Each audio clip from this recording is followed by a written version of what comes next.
بسم اللہ الرحمن الرحیم۔ اللہ کے بابرکت نام سے شروع کرتا ہوں جو بڑا مہربان ہے اور نہایت رحم کرنے والا ہے۔ دیکھتی آنکھوں اور سنتے کانوں کو میرا سلام پہنچے۔ افغانستان کے ایک شہر میں قحط آ گیا۔ یہاں ایک آل رسول صلی اللہ علیہ وسلم کا خاندان تھا۔ وہ فوت ہو گیا اور بچے یتیم ہو گئے، تو انہوں نے قحط کی وجہ سے شہر چھوڑا۔ آل رسول صلی اللہ علیہ وسلم کی یہ عورت سمرقند پہنچی۔ ایک مسجد میں بچوں کو بٹھایا۔ جو سمرقند شہر کا والی تھا اس کے پاس پہنچی کہ میں آل رسول صلی اللہ علیہ وسلم ہوں، میرے ساتھ یہ قصہ ہوا ہے، مجھے پناہ اور کھانا چاہیے۔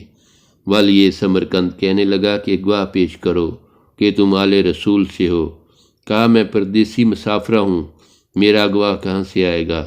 کہنے لگا تو پھر جہاں سے چلی جاؤ کہ ادھر ہر آدمی آل رسول کے دعوے کرتا ہے۔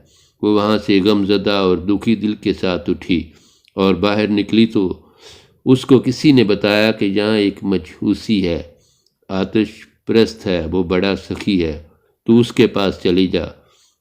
وہ عورت اس کے ہاں چلی گئی اور اپنا قصہ بیان کیا۔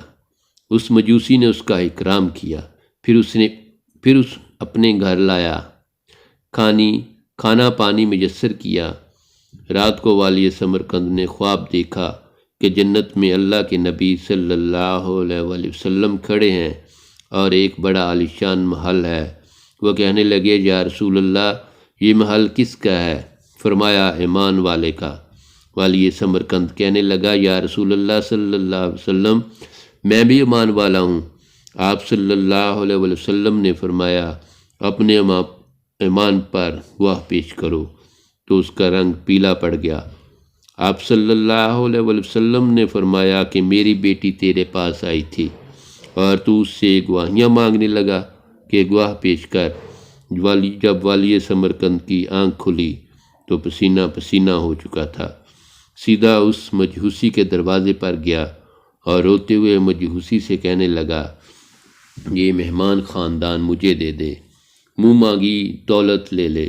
مجوسی کہنے لگا یہ نعمت مجھے دی گئی ہے، میں تمہیں کیسے دے دوں؟ تجھے پتہ ہے رات کو تو جو خواب دیکھ رہا تھا اور تجھے ڈانٹ پڑ رہی تھی تو تب مجھے عطا کیا جا رہا تھا۔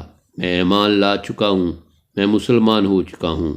وہ جنت والا محل تیرے نام سے کٹ کر میرے نام لگا دیا گیا ہے، میں وہ محل تجھے کیسے دے دوں؟